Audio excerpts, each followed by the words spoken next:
Hi, this is Danny Doyle, and this is a clear of Paralogue 2, the Kana Paralogue, that I did during a Fire Emblem Fates Revelation draft, where I did not have any early picks, and so I was forced to rely on the free units, those being Corrin, Felicia, Azura, Gunter, and their associated children. In order to bolster my forces as quickly as possible, I decided to marry Corrin to Azura, giving me 2 more child soldiers to add to my barracks. The earliest this marriage is accomplishable is by the beginning of Chapter 10, and I had the S support at that point, but chose to delay both Shigure and Kana's acquisition until after I completed the ice map, as that is where you get your first non-purchasable Master Seal, and I felt that a promoted Corrin would be a benefit to taking on the Paralogues early. I chose to give my Corrin plus strength minus luck and archer talent, promoting to the Kinshi line. I spent 3 of my 4 early heart seals on Corrin, Felicia, and Gunter, sending them into Archer, Strategist, and Wyvern Lord respectively, and I plan to use the 4th seal to get Kana into the Archer class. Because of that, one of my goals is to end this map with Corrin having Darting Blow equipped in their bottom slot. That way the version of Kana that I am given gets Darting Blow, which they will be able to maintain in the Archer class line, since they will learn Quick Draw on their own after only 2 level ups. The green Kana currently has Quick Draw, since that is Corrin's bottommost skill at the moment, but these 2 Kanas are considered separate entities, and so Kana will do another skill check upon joining our army. Aside from that, I want to feed the majority of my kills to Shigure and Corrin, as they are the primary combat units in my army at the moment. The only other limiting factor is I need to finish this map within 10 turns. At the start of turn 11, a set of reinforcements shows up that has a 19 defense sniper, and at this point the map is effectively lost. As for the next 4 turns, there will be more reinforcements with more 19 defense snipers, since my team cannot deal enough damage to kill the snipers quickly, and every single unit I have deployed gets one shot by the snipers. Since this is a route map, in order to clear the map before the snipers show up, I'm going to have to utilize the talents of all 6 of my allied units, including the one I can't control. The enemy groups will become aggressive on their own after a set number of turns. However, I want to try to bait them sooner than expected so I can kill them, preferably on enemy phase. Shigure is getting inspiration from Felicia, and getting an inspiring song from his mother. The 2 of them will team up to kill one of the automatically aggressive Sky Knights. The other will be handled by Gunter and Wet Ham. The weapons I forged for this map are all at +1. Wet Ham has a brass Yumi and a brass Naginata, whereas Shigure has an iron Naginata. The majority of weapons I'm using are acquired for free in the campaign, but I did have to purchase 2 Yumi and 1 Naginata, as well as Felicia's Rat Spirit. I would have preferred the Rat Spirit to be a Fire Tome and the Brass Yumi to be Bronze Bows. However, at the time that I purchased these weapons, I only had the Hoshiden Armory available, as I needed a Kodachi for my planned clears of Chapters 7 and 8, but I also needed 2 Heart Seals prior to Chapter 8, one to send Wet Ham into Archer, and one to send Felicia into Strategist. Because of this, I actually completed Paralogue 1 in between Chapters 7 and 8, which I would normally recommend against. However, as I did not draft any of the units who join after Chapter 8, training them didn't benefit me at all. But the extra Dragon Vein allowed for another Heart Seal prior to taking on Fort Jinja. This turn, I want Shigure to enemy phase 2 of the Falco Knights. As long as he is within range of both Damosel and Inspiration, he can survive 2 attacks at 1 HP. However, with Darting Blow, he does get doubled. We can fix this by giving him a speed boost with Inspiring Song. Then he can remain unpaired to make use of Wet Ham's Dual Strikes. This isn't enough for him to one-round the Falco Knights, but it does reduce them to low enough HP that he can clean up next turn.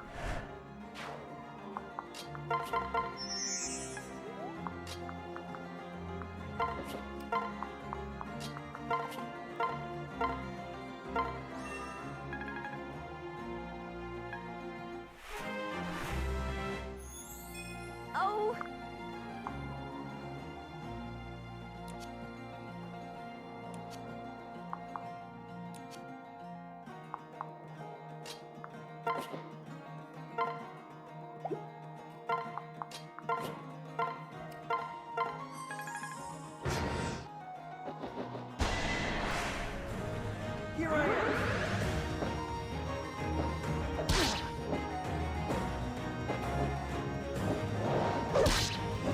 This is my chance.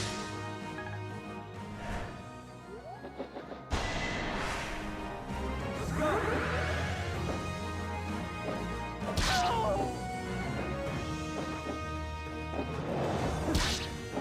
We're not done yet.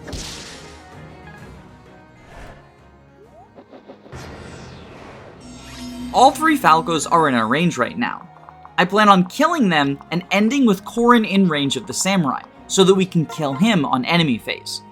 Shigure is going to take care of both of the injured ones after a dance from his mother. My song is pure.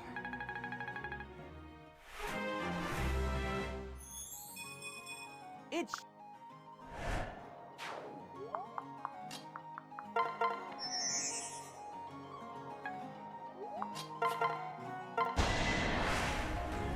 we've got this. Short yet sweet.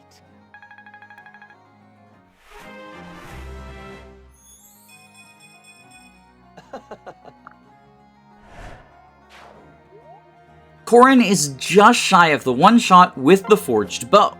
However, we can bolster his damage by having Gunter provide Forceful Partner. The damage and hit boost will apply even in attack stance, and as a result of this, Corrin gets the one-shot. The reason I equipped the Brass Club is that in a previous clear, Corrin did not receive an energy drop that I gave him for this, and as a result of this, I needed 1 extra point of damage from Gunter. However, I realized later Corrin was going to need to do some combat without Felicia's inspiration, and as a result of that, he needed to get the energy drop to meet those thresholds. Equipping the club was muscle memory, and it ended up screwing me over because it results in Gunter missing a dual strike next turn. This doesn't impact the clear, but does give Gunter slightly less EXP, which is unfortunate because I want rally defense at some point in the future.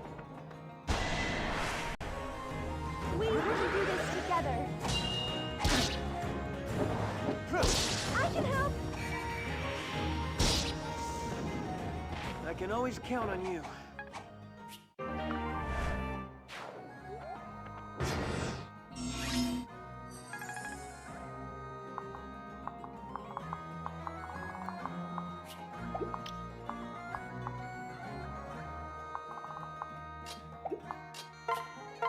I'm not a huge fan of the hit rates against this Swordmaster. I wish that I had a bronze bow instead of a brass Yumi. However, much like with the Rat Spirit, when I made this Yumi, I didn't have access to the Norian weapons. Still, being able to reach 80 to 90% hit rate against one of the most avoidant enemy types in the game, while not only facing weapon triangle disadvantage, but also using the less accurate Hoshiden Yumis, is pretty impressive, and I think speaks for just how strong Forceful Partner is. In a draft context, Free Gunter is huge if you know how to use him.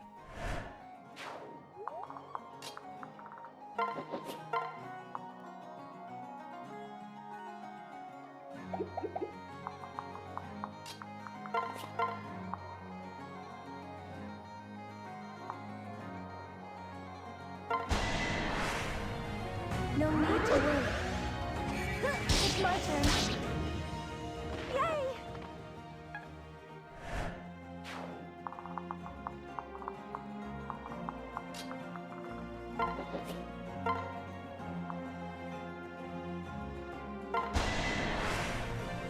Be careful.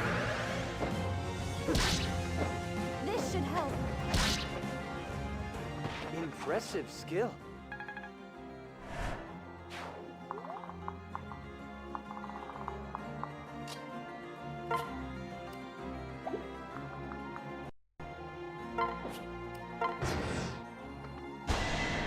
Even though the Javelin cannot double, Shigure is able to secure kills against these Diviners thanks to attack stance. Just one more reason that pairing your units together shouldn't be automatic, even if you plan on doing enemy phase combat.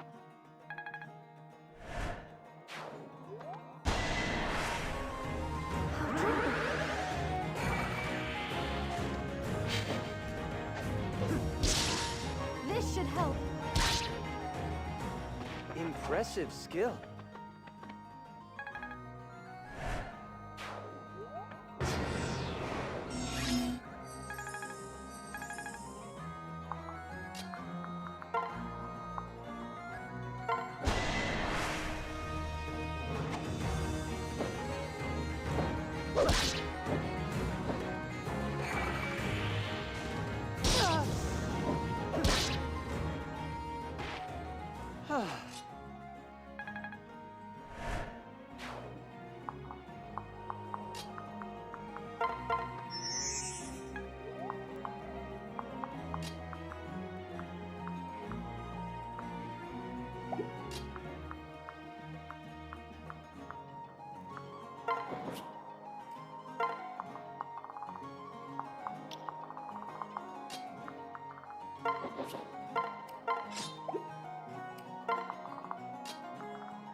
The most threatening enemies on the map, ironically, are these two Shrine Maidens. Since neither of them are aggressive and they're spread far away from everyone else, we have to go out of our way to kill them before the 10-turn time limit. Fallen one.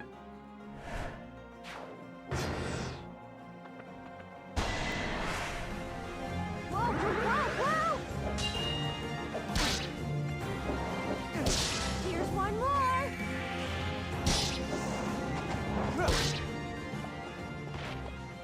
I did it!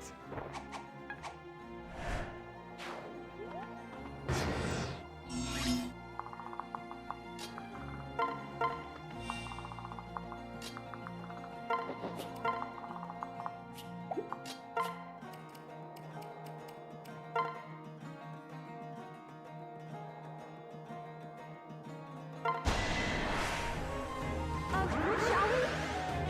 Not paying attention?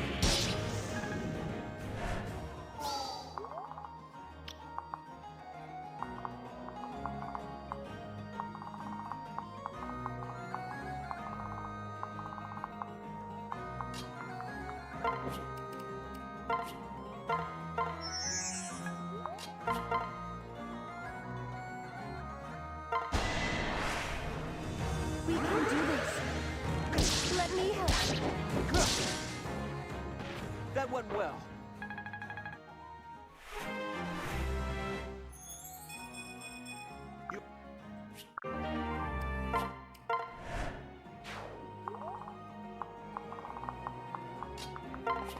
With Gunter Backpack, Azura actually has the bulk to take one hit from the spear fighters.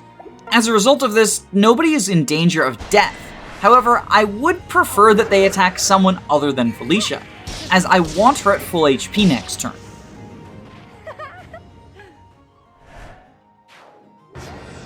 That's unfortunate. You'll be alright.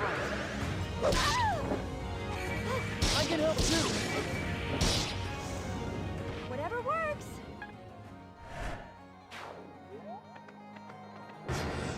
Now it's Kana's time to shine. She's gonna go kill these top two archers.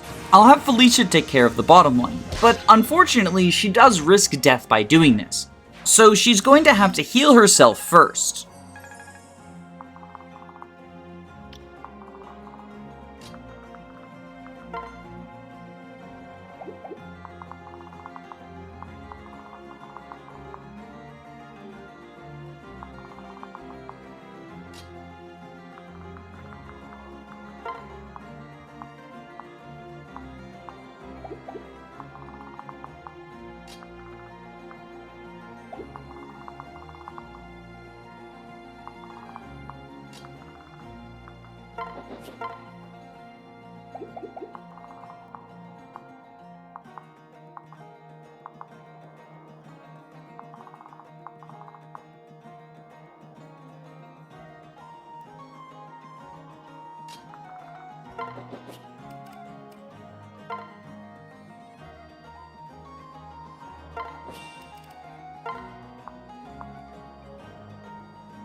It's time for Corrin to lure the bottommost group towards us. This will once again show the downside of Yumi's, as Corrin pulls an 89% hit rate. With a larger squad, I could have bolstered this by putting Corrin in attack stance for the innate plus 10 hit, but unfortunately, I've only got 5 units to work with.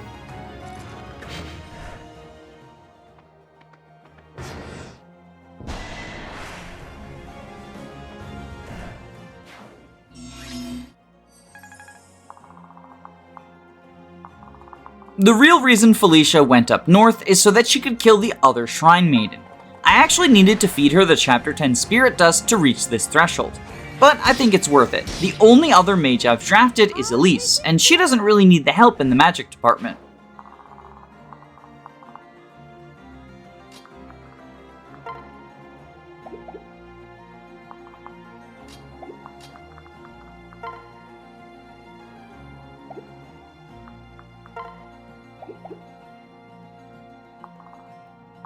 With 2 archers remaining in the southmost group, we can't afford to stay near them, and so we're going to retreat and have Corrin fight the Swordmaster on enemy phase.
Even though the Swordmaster has Duelist Blow, Corrin can pull some impressive hit rates with the help of Forceful Partner.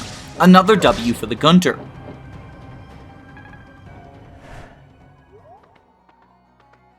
The Blowjob brothers showing up are our alarm clock. We have 2 turns left until the snipers soft lock us out of the map.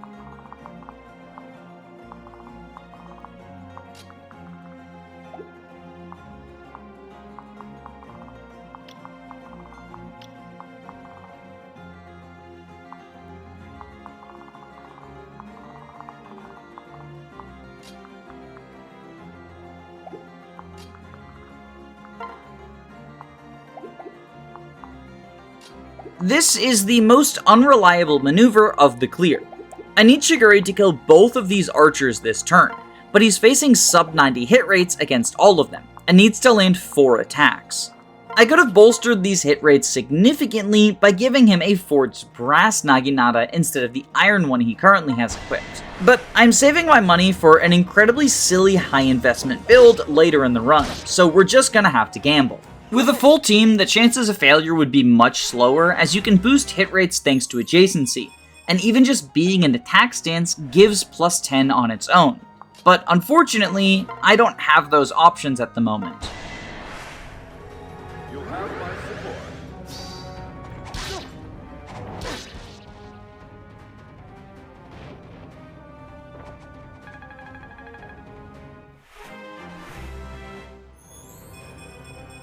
You...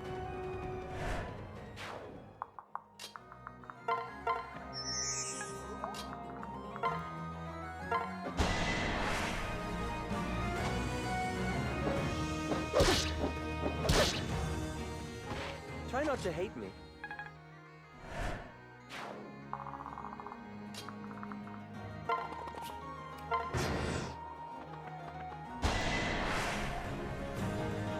This one's not afraid to die. It's not your time yet. If you're lucky, I'm here.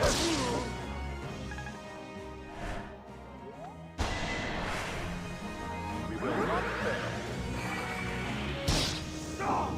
not your time yet.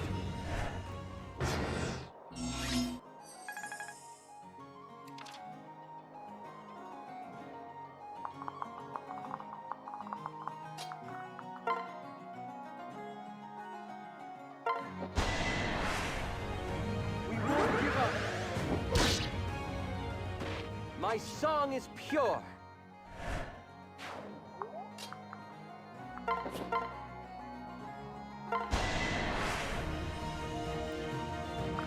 Stand firm.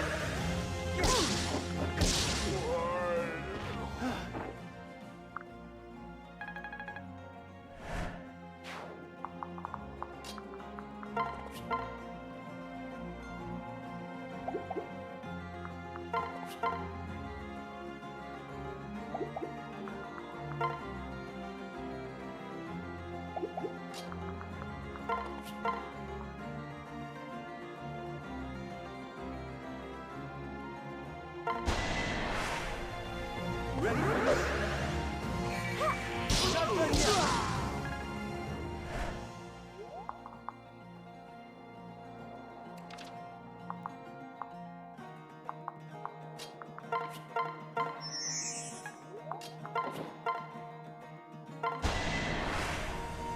Allow me to join you.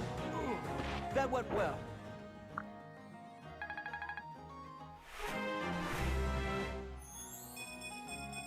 You'll be all right.